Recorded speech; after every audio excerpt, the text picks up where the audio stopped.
O Senhor esteja convosco. Proclamação do Evangelho de Jesus Cristo segundo Marcos. Glória a vós, Senhor.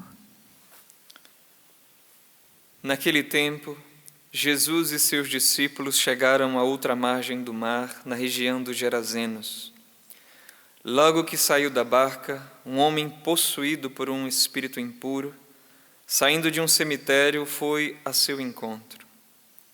Esse homem morava no meio dos túmulos e ninguém conseguia amarrá-lo, nem mesmo com correntes. Mas ele arrebentava as correntes e quebrava as algemas. Ninguém era capaz de dominá-lo. Dia e noite ele vagava entre os túmulos e pelos montes, gritando e ferindo-se com pedras.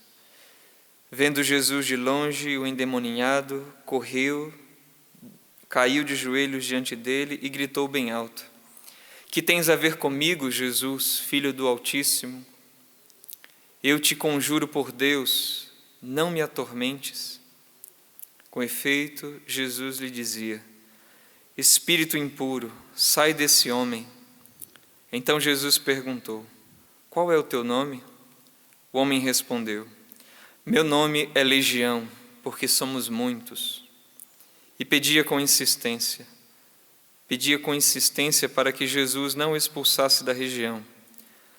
Havia aí perto uma grande manada de porcos, pastando na montanha. O espírito impuro suplicou então: Manda-nos para os porcos, para que entremos neles. Jesus permitiu. Os espíritos impuros saíram do homem e entraram nos porcos. E toda a manada, mais ou menos 2.000 porcos, atirou-se monte abaixo para dentro do mar, onde se afogou. Os homens que guardavam os porcos saíram correndo e espalharam a notícia na cidade e nos campos. E as pessoas foram ver o que havia acontecido. Elas foram até Jesus e viram o endemoniado sentado, vestido e no seu perfeito juízo, aquele mesmo que antes estava possuído por legião. E ficaram com medo. Os que tinham presenciado o fato explicavam-lhes o que havia acontecido com o endemoniado e com os porcos. Então começaram a pedir que Jesus fosse embora da região deles. Enquanto Jesus entrava de novo na barca, o homem que tinha sido endemoniado pediu-lhe que o deixasse ficar com ele. Jesus, porém, não permitiu. Entretanto, lhe disse: Vai para casa, para junto dos teus, e anuncia-lhes tudo o que o Senhor, em sua misericórdia, fez por ti. E o homem foi embora e começou a pregar na Decápole tudo o que Jesus tinha feito por ele, e todos ficavam admirados. Palavra da salvação. Glória a vós, Senhor. Queridos irmãos e irmãs, nós então estamos acompanhando a carta aos Hebreus já há algumas semanas e ouvíamos no sábado o Senhor nos falar a respeito da fé dos patriarcas, dos grandes homens e mulheres de Deus que deram o testemunho da fé a Deus e para nós foram exemplos, modelos de fé, de entrega de vida a Deus. E o autor da carta aos Hebreus continua falando deles, mas ele já diz assim, olha, não teria tempo de falar mais sobre Gedeão, Baraque, Sansão, e aí vai falando os nomes desses grandes homens, dizendo do testemunho de fé que eles deram. Só que mais para o finalzinho, ele vai falando ainda, que esses homens passaram por provação, por escárnios, experimentaram açoites, correntes, prisões, foram apedrejados, foram cerrados, morreram a golpes de espada, viviam nas montanhas, nas cavernas, eram realmente homens santos. Mas ele chega a dizer que não foi a estes que o Senhor concedeu a graça de obterem a realização da promessa. Homens santos, mas que no desígnio de Deus Deus quis revelar-se plenamente em Jesus Cristo, não a estes irmãos. Claro que Jesus é a resposta da esperança, a resposta da fé desses homens e dessas mulheres que aguardavam e esperavam.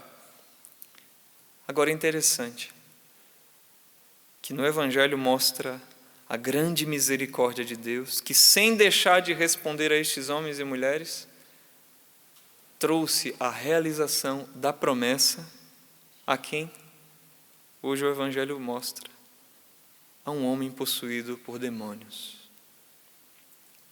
O Senhor Jesus foi na terra pagã, essa região dos Gerazenos, a um povo que não tinha fé, a um povo que inclusive o rejeita, ou era passível de rejeitá-lo.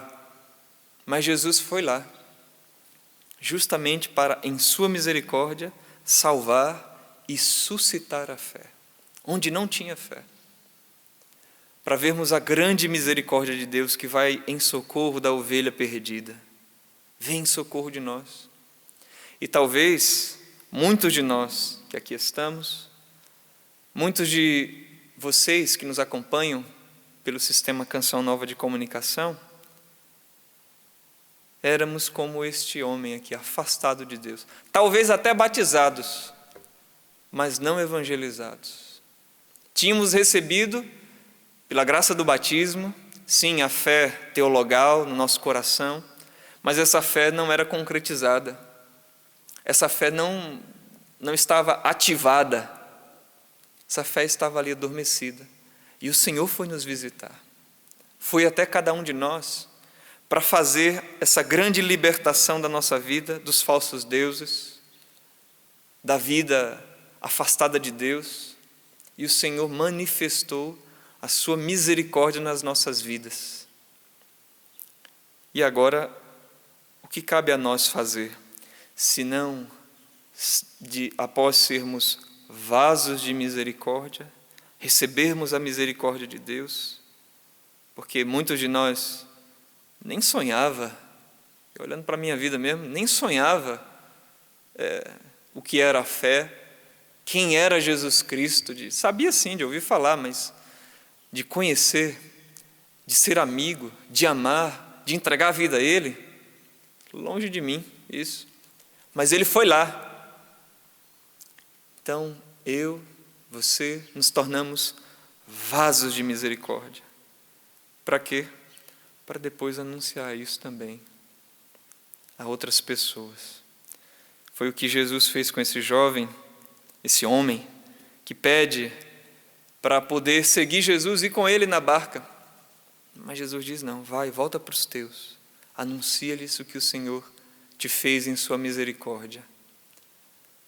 Nós aqui na Canção Nova, e que aqui estamos agora transmitindo essa missa, através do Santuário do Pai das Misericórdias, nós aqui, missionários, colaboradores, muitos de nós passamos aqui por essa experiência de recebermos a misericórdia de Deus. E queremos também, por misericórdia, sermos instrumentos de misericórdia na vida de muitas pessoas que queremos oferecer nossa vida a Deus, para que cada vez mais outras pessoas possam fazer essa experiência de conhecer a nosso Senhor Jesus Cristo. Só que isso não é só para nós, isso é para você também. Isso é para você que nos acompanha, você que está em casa. Onde você vai ser instrumento de misericórdia? Você é vaso de misericórdia? Recebeu a misericórdia do Senhor? Para quem você vai transbordar essa misericórdia?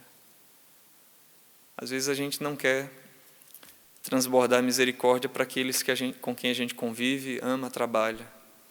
É fácil às vezes levar misericórdia para talvez uma pessoa bonitinha, cheirosinha, né? Muito bom.